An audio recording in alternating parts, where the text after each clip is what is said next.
KLM and Pan Am's Boeing 747s are getting ready to land at Los Rodeos Airport, but the airport is already dealing with a bunch of problems. Thick fog and heavy rain have taken over the place, making visibility so bad that pilots are struggling to spot the runway and taxiways. Because of all the traffic, there are long lines of planes waiting on the taxiways.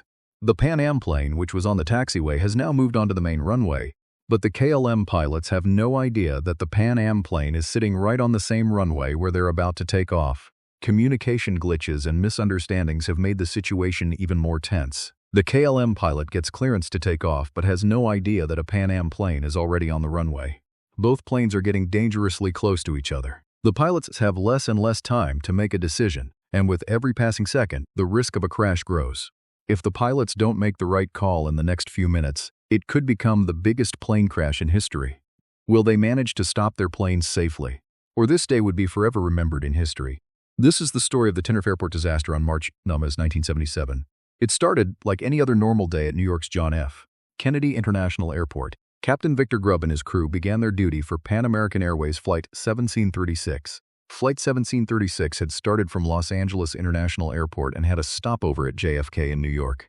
It was a Boeing 747 plane named Clipper Victor, which was the very first 747 ever delivered to an airline. This plane took its first commercial flight as a 747 model on January 22, 1970. Pan Am Flight 747 was piloted by Captain Victor Grubb, who was 56 years old.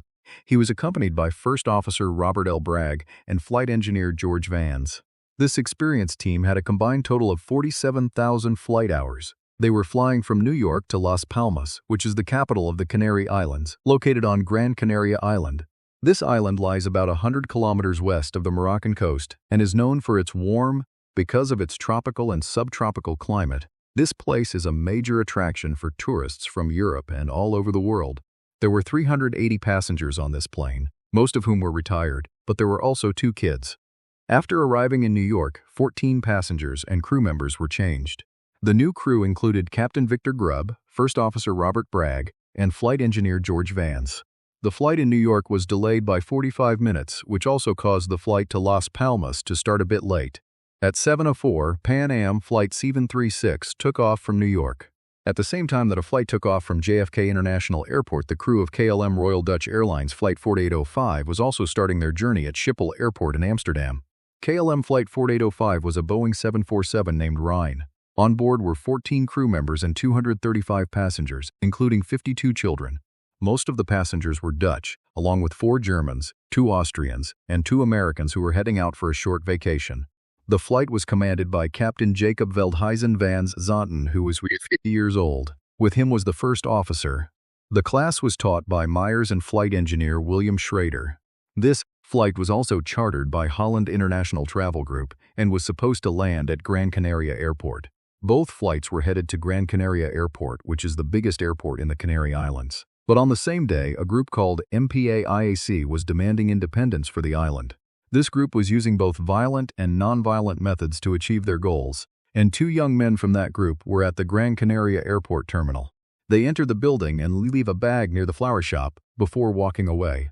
A little later, the desk clerk gets a call from an MPA-IAC representative saying bombs have been planted in the terminal building and they have 15 minutes to evacuate. 15 minutes later, the bomb in the bag explodes, damaging the terminal and injuring 4 people. Officials have to assume there might be more bombs in the building, so they decide to halt all flights.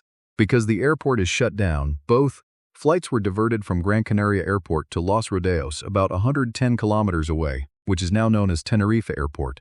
The Pan Am flight asked for permission to circle over Gran Canaria for a while, but the authorities instructed all planes to land at Los Rodeos. It was an unexpected and challenging situation. Now at Los Rodeos Airport, these 2 huge planes and their passengers faced a new situation that would change their lives forever. At the time of the incident, the KLM flight was in a holding pattern over Las Palmas. Due to a bomb explosion at Gran Canaria Airport, they were ordered to divert the plane to Los Rodeos Airport. The KLM flight landed at Los Rodeos Airport at 1:30. When the KLM flight was diverted to Los Rodeos Airport instead of Las Palmas, they parked their plane on the northern apron. The apron is the area at the airport where planes are parked and loading and unloading takes place. It's located between the runway and taxiway. At the same time, Pan Am Flight 736 was also there. The KLM plane was holding a few thousand feet above. The Pan Am flight landed at Los Rodeos Airport 37 minutes after the KLM flight, at 2:10. When the KLM flight arrived at Los Rodeos Airport, Captain Van Zanten initially thought the passengers should stay on the plane, but after 20 minutes it became clear the delay would be longer, so the passengers were allowed to go to the terminal building. The Pan Am passengers also wanted to go to the terminal, but they were told it was already full, so they stayed on the plane. At Los Rodeos Airport, all flights heading to Gran Canaria Airport were diverted, which made both the apron and taxiways really crowded. Back in 1977, Tenerife's only airport, Los Rodeos, was a small and simple one with a short runway, located about 2,000 feet above sea level. Tenerife's Los Rodeos Airport sits in a hilly area where the weather changes super fast. Fog can roll in suddenly and mess with visibility. One moment you can see 2 or 3 kilometers, and just 3 minutes later, it can drop drastically. Later, this could drop to as low as 100 meters. When the two planes reached Tenerife, the weather was clear, but it quickly started to change. Between 1965 and 1968, there was on average 1 accident here every year, claiming 98 lives. A few years before this disaster, there had been another serious crash, which led to the decision to build a new airport in the southern part of Tenerife, where the weather was better. This airport usually serves smaller jet planes. However, things were a bit different that day after a bomb explosion at Gran Canaria Airport. A non-stop stream of planes started heading towards Los Rodeos. The number of aircraft at the airport had increased so much that the main taxiway was completely filled. For the KLM pilots, things were even more complicated. Recently, strict duty time limits had been introduced in the Netherlands, which worried them. If they didn't get to Amsterdam on time, they could face serious legal consequences. So, Captain Jacob Van Zanten decided to load an extra 55,000 liters of fuel for the flight from Gran Canaria to Amsterdam, ensuring they wouldn't need to refuel upon arrival. They tried to save the time it would take, but this decision made their plane 15 tons heavier, which made it even riskier. That meant it would need more speed to take off later and also a longer flight distance. Just a few minutes after Captain Van Zanten started refueling his jet, at 2:30 they got the message that Gran Canaria Airport had reopened and they could take off. Captain Grubb of the Pan Am flight heard the same message and asked to start up, but was told that the KLM flight was now at the end of the taxiway. The plane is parked and being refueled, so it's going to be tough to get past it. The Pan Am flight's captain couldn't even turn the plane because there wasn't enough space on the taxiway. This decision delayed their departure even more. The Pan Am pilots and passengers, who had already been waiting for hours, were getting more and more restless. The KLM pilots needed to take off as soon as possible, but everything was getting more complicated. To enter the runway and take off, the Pan Am plane would have to get ahead of the KLM flight. Pan Am had to wait until KLM finished refueling. It took about 35 minutes to refuel the KLM flight, and then the passengers were brought back on board. 4 members of a Dutch family were missing, which had caused further delays. In the end, not all the KLM passengers could get on the plane. A Dutch tour guide, Robina van Lanschot, decided to leave the airport and go home without permission, and that decision saved her life. She didn't know she was the only one among the 249 passengers and crew on the KLM flight. The survivor must have been at Los Rodeos Airport around noon when the weather started to take a turn for the worse. Tenerife's location meant that the sea winds from the Atlantic hit the island directly, making the weather unpredictable, especially in the area between the island's 2 mountains, where clouds would quickly roll over Los Rodeos Airport. By the time fueling began for the KLM flight after 4 p.m., visibility at the airport had already started to drop because of the clouds. Both pilots knew very well that when visibility dropped, they might have had to stay overnight in Tenerife. The KLM captain lined up the plane on the runway. His co-pilot, Mears, reminded him that they hadn't yet received takeoff clearance from air traffic control. The captain replied, "Yeah, I know." Then the co-pilot radioed the tower, saying they were ready for takeoff and waiting for ATC clearance. ATC radioed the KLM plane with the route to follow after takeoff but didn't give permission to take off. The term takeoff was used in the clearance, which made the captain think they had permission to take off. The co-pilot read this clearance back to the controller and said, "We are now taking off," but it wasn't clear whether he said "we are on takeoff" or "we are taking off." The captain interrupted and said, "We're going." Due to fog, they couldn't see the runway, and because of the lack of ground radar, the controller couldn't accurately track the aircraft's position, which led to confusion in communication and increased the risk of an accident. The controller initially responded with "OK," which made the captain, It seemed like the controller had given the go-ahead for takeoff, probably because of a misunderstanding that the KLM plane was already in takeoff position. But the controller quickly said to wait for takeoff and that they'd call back, making it clear that ATC hadn't actually cleared them for takeoff. Meanwhile, the Pan Am crew called in together on the radio, causing interference on the frequency, and the KLM cockpit heard a loud noise for about 3 seconds.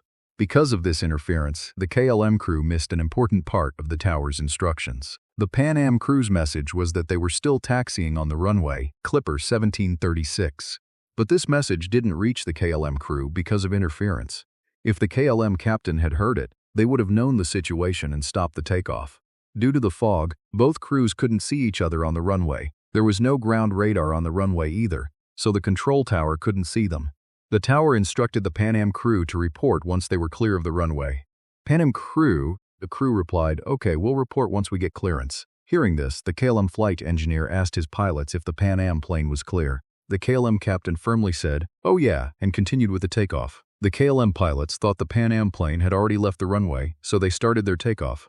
But in reality, the Pan Am plane was still on the runway taxiing and trying to exit through the third taxiway. However, due to the fog and the complexity of the runway, they weren't exactly clear. They couldn't make it to the exit and were stuck on the runway. Just 11 seconds before the collision, the Pan Am captain looked out his windshield and suddenly saw the KLM plane's headlights. At first, he thought the plane was just standing still, but soon he realized it was speeding right towards them. Panicked, he shouted, "Oh God, it's coming our way!" Seeing how fast the KLM plane was coming, Captain Grubb yelled loudly, "God, that damn thing is coming!" And First Officer Bragg shouted, "Move! Move, move!" First Officer Bragg acted immediately. He responded and said, "Get down, get down!" The captain tried to turn the plane towards the grassy area, but since the plane weighed almost 340 tons, it was really hard to make a sharp turn. Because the plane was moving slowly and was so heavy, they couldn't get off the runway quickly. Meanwhile, as soon as the KLM captain spotted the Pan Am plane, he immediately tried to lift his plane off the ground, but they had already passed V1 speed, so stopping wasn't possible anymore. The KLM plane was about 100 meters away from the Pan Am. Flying at nearly 260 kilometers per hour, he desperately tried to lift the nose of the plane to get past the Pan Am aircraft, which caused metal scrape marks on the runway, but by then, it was too late. The KLM plane crashed into the Pan Am at full speed. The KLM jet fell back onto the runway and all 248 people on board were killed instantly. The collision was so severe that everyone on the KLM plane died immediately, while the Pan Am caught fire, killing 335 of the 396 people on board. Meanwhile, the air traffic controller heard the sound of 2 explosions. They were shocked. Air traffic control had no idea that a terrible accident had just happened. Memories of the bomb explosion at Gran Canaria were still fresh, so the controller immediately thought it was another terrorist attack. A pilot whose plane was parked at the airport reported seeing fire through the fog, but couldn't tell the exact location or source. When the controller tried to contact both planes and got no response, they realized something awful had happened. Hearing this, the air traffic controller hit the alarm button right away and the rescue team was sent out onto the runway. The airport firefighters rushed straight toward the fire. Because of the thick fog, they had to drive their vehicles very carefully to make sure they didn't accidentally run over anyone. As they got closer to the accident site, the first thing they felt was extreme heat. When they arrived, they saw that the entire structure of the KLM flight was burning on the runway. They immediately started putting out the fire, but there was little hope anyone had survived. A few minutes later, when the fog cleared a bit, they saw another fire about 450 meters behind. At first, they thought it was also part of KLM, but when they got there, the flight crew initially said that out of 396 people, 327 had died. Later, that number went up to 335 because many of the injured didn't survive. In the end, only 61 people lived, including all the Pan Am pilots. A total of 583 people died in this crash, making it the deadliest air disaster so far, even worse than the Turkish Airlines Flight 981 crash in 1974, where 346 people died. This accident happened in California. The people of the Netherlands were left in deep mourning. After the accident, Los Rodeos Airport was closed for 2 days. Spanish Army soldiers worked to clear the debris from the crash site. Once the runway repairs were completed, the airport was reopened. This terrible accident shook the entire world and an immediate investigation was launched. Fortunately, the cockpit voice recorders and flight data recorders from both planes were found quickly. The investigation into the accident was carried out by Spain's Civil Aviation Accident and Incident Investigation Commission. For the investigators, this accident was a nightmare where two large planes collided with each other. The crash site was horrifying. The burning wreckage of the Pan Am plane was spread across the runway, and parts of the KLM plane were scattered hundreds of meters along the runway. It was hard to understand how this happened and who was responsible. 70 personnel took part in the investigation, including representatives from the United States, the Netherlands, and both airlines. The facts showed that before the accident, there were misunderstandings and wrong assumptions, according to the CVR transcript. The analysis showed that the KLM pilot thought he had received takeoff clearance, while the Los Angeles control tower believed the KLM plane was still waiting for takeoff clearance at the end of the runway. The main question in this accident was why KLM's Captain Jacob Van Zanten took off without permission. He was one of KLM's most respected pilots and the head of KLM's Boeing 747 training program. Investigators believed that because he had spent nearly the last 10 years flying almost exclusively training flights, he had started to take off without proper clearance without realizing it. This accident involved a series of misunderstandings while waiting for clearance. The KLM co-pilot contacted the controller, and in one message asked for both permission to take off and ATC clearance. Both KLM pilots believed the Pan Am plane was no longer on the runway and that they would get permission soon. However, the controller only gave ATC clearance but used the word "take off" in the message, which made Captain Van Zandt think they had permission to take off. This misunderstanding led to the accident. Just moments before the incident, the Pan Am crew and the controller, there was another conversation that could have prevented this accident when Pan Am's first officer said, "We will report when we are clear," meaning they were still on the runway. But the KLM crew missed this crucial info. When multiple people talk at once, the brain picks out the words that seem important. In this case, the KLM crew should have been alert when they heard the Clipper call sign, but the controller addressed Pan Am 1736 in their last transmission using the NATO alphabet call sign, Papa Alpha, which confused things. The KLM pilot didn't notice it. Only flight engineer Schrader understood the message. One possible reason for this incident could be that the junior crew members were putting too much trust in an experienced pilot like Van Zanten. They believed that someone like Van Zanten wouldn't make such a basic mistake as taking off while another plane was still on the runway. Van Zanten had recently given Myers his Boeing 747 type rating, and Schrader probably thought that flight engineers were only supposed to focus on the aircraft systems. They shouldn't be involved in operational decisions, and this led to the crew members getting confused, thinking that Captain Van Gentel was right and maybe they were wrong. However, when someone is under pressure, their ability to make decisions can be affected, no matter how experienced they are. That day, Captain Van Gentel was under especially intense pressure. The KLM crew were worried about the strict duty time rules, bad weather, and flight delays. On top of that, Van Gentel had also mentioned his concern for his wife in case there was a bomb explosion. When he saw the news, he got worried. The captain had been on duty all day and was probably exhausted. The cockpit voice recordings from KLM clearly showed that Captain Van Zanten wasn't paying close attention to the conversations between First Officer Myers and air traffic control during taxi and takeoff. In fact, he had to ask for clarifications multiple times. Van Zanten, who had been working in training environments for years, expected that once they reached their position, they would get clearance for takeoff right away. Because of this, when the controller used the word takeoff, the captain was completely convinced that he had received clearance to take off. According to the Spanish final report, most of the blame was placed on KLM's Captain Jacob Van Zanten. The report stated that the accident happened because Captain Van Zanten took off without permission from ATC and didn't stop the takeoff even though a Pan Am plane was on the runway. However, the Dutch response found the report equally questionable and portrayed Van Zanten as completely innocent. Dutch investigators said the accident was caused by system failures, not just one person's mistake. They looked deeply into how an experienced captain could make such a wrong call. They focused on communication problems between the cockpit crew and air traffic control, language barriers, and the possibility that the air traffic controller was distracted.